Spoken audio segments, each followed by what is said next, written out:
Every team, every topic, everywhere. This is Believe. Just talked with Honesty, and I know you probably talked with all of them about this on Thursday as well, but just wanted your initial thoughts now with 7 new players over the course of, a month added? Just your thoughts on it. Yeah, I try to think about it in perspective of like an NFL team. If you went to a bye week, you got how many, 53 players in the roster? I feel good about the guys that we have.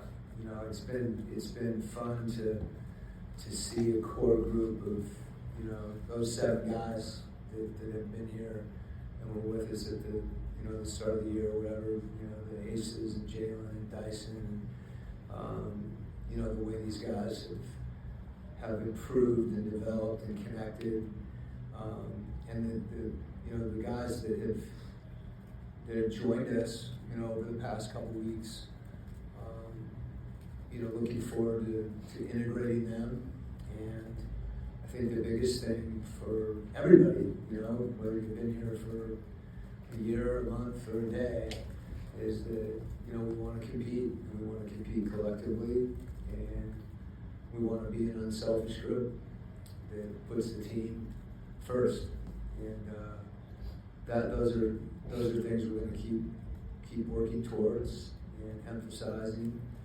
And obviously, from a tactical X's and O's standpoint, there's always things that are challenging that we'll continue to tackle and get after it.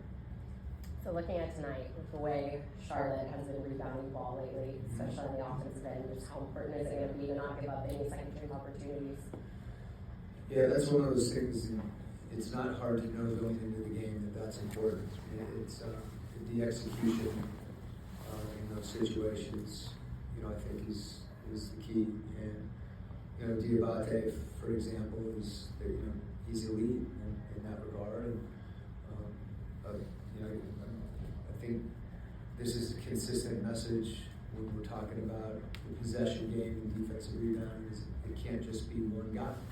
It can't just be one player. It's got to be something that collectively we're embracing. And I think actually, when it does happen, the other part of that is, can we get to the next play? Meaning, do you give up a 3? Do you get your spirit broken in a possession? So we know how important that is. And to me, it's a larger. The larger picture is just the possession game. It's defensive rebounding. It's taking care of the ball. It's us offensive rebounding. Where we can put ourselves in a position where we're not playing, we're not losing that game within the game. And as you mentioned, usually when you have an elite offensive rebounder, it allows all the other guys in the team to go to the glass to be more effective because that guy draws so much attention. Coach, you talked about integrating all these new players. So I read this story about Jock basically driving from Memphis into Atlanta. When do you notify a player like that, oh, by the way, you'll probably be starting in your first game here with the team? Well, we didn't know. His situation obviously is unique because we had players that hadn't played for some time, in that center position. And then we knew Onyeka was out.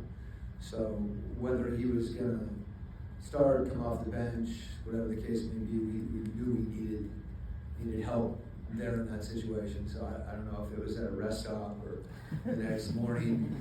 But I think one of the reasons, he knew that we were going to need him to get on the court and help us compete and was ready to do that. It's all when you look at bringing players into a new group, there's a limited amount of minutes. We had that situation before. Nobody's straight. You just can't play everybody. So in Jock's case, that situation is different, because of the fact even Onyeka was out, Mo and Ace have been scrapping it together. As we've gotten anybody now, there's actually more guys in the gym.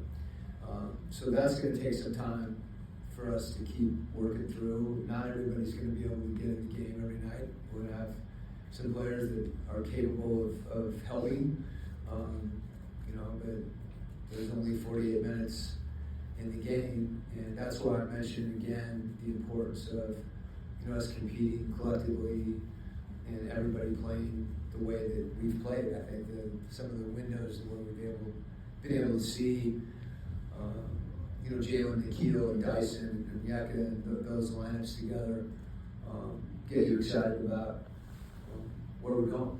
And, as we bring these new guys in, just to continue to try to build on that, and everybody just needs to be real flexible as we, find more chemistry and evaluate lineups and try to figure out combinations that complement, one another and compete. Coach, Charlotte is named the hottest team in the NBA, of course. They have a very potent perimeter trio of Devon Knipple and Brandon Miller. They run a lot of kind of perimeter screen actions. How difficult is it for your perimeter defense to stay connected, going around screens, make sure they're not getting open for player screens and things of that nature? Yeah, I think the screening actions, well, first of all, the way that their group has developed, first with Malo, and then as they've added those guys over time, that you can really see the connectivity that they've developed and how they complement one another. So that synergy makes whatever action they're running effective, which you're referring to with whether it be a flare screens or pin downs. Frankly, the place where they're really lethal is in pick and roll. So guarding those screening actions requires an immense amount of communication when there are breakdowns. When you have players that all can shoot, you can't go under on screens, so that's the discipline that you're talking about. But I think also, when they're all able to handle in pick and roll situations, when you have multiple pick and roll players, that puts an unusual amount of stress on the defense as well. We all, you've seen LaMelo do it for years. You've got Con and pick and roll, and everybody's kind of got their specific situations and certain spacing situations in playing. But there's a lot of variety there. With Bridges coming up and set pick and roll, putting 5 in the corner, they're manipulating spacing and manipulating ball handlers. And when you do that, you create a number of variables in those plays and the situations where defenses can break down. So it's a tough cover. It's a tough cover. That's why you're asking the question. Hey, Coach, Anita coming back tonight, how much does he shift the tone of just how things run through him offensively? I think, the way that, as you know, a lot of what Onyeka does, we're not running plays for him. We do sometimes, but oftentimes he's facilitating offense for other people. And I don't think that's something that we'll have to say, hey, let's do this again. So like a lot of the way that he plays, it's one of the things that makes him so valuable. He does kind of glue people together.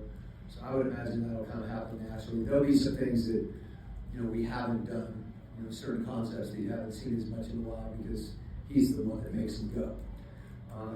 So we'll definitely see that. And that's one of the things that he really brings to our group is that connectivity and his ability to pass and handle. Quinn, so in the last matchup, the Hornets were able to hit 24 threes, and this one was the key to lowering that number compared to last game. We were very good defensively that game. We had a lot of breakdowns right out of the gate. So we just got to have a baseline that's better to begin with, and just more awareness, and more intensity, more focus. And that being part of the game plan, just embrace that even more and execute it. I think whether that be someone missing a rotation or not being in a rotation because you don't need to rotate, getting back in transition and having awareness. You've got shooters, different spots on the floor, closing out to somebody with your hand down. It goes across a lot of different areas, but it's important to shoot the ball that well. And we've got to make them. They're going to get threes at various times. It just happens. But hopefully they're as difficult as contested as possible. Okay. If you like the show, please take a moment to rate, review, and subscribe. It really does help the show to grow. Thank you for listening.